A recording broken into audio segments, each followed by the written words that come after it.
Okay okay.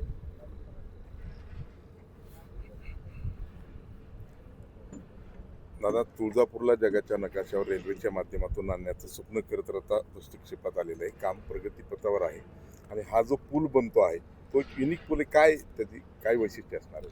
आता आपण शिंगोलीत आहोत, धाराशिव तालुक्यामध्ये, आणि आपल्या बरोबर मागे जो आहे तो नॅशनल हायवे आहे, म्हणजे सोलापूर, तुळजापूर, धाराशिव करत पुढे छत्रपती संभाजीनगरला जाणारा.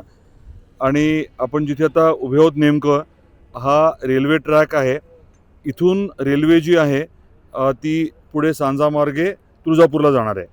महत्त्वाचा भाग असा आहे की आपण जिथे उभे आहोत इथून या नॅशनल हायवेच्या पलीकडे जायचं म्हटलं तर साधारण 106 मीटर एवढं अंतर आहे. आणि त्या अंतरामध्ये कॉलम घेता येणं शक्य नाही, कारण खाली नॅशनल हायवे आहे. तर 106 मीटरचा पूल म्हणजे 2 कॉलमच्या आतमध्ये 106 मीटरचा स्पष्ट स्पॅन आहे.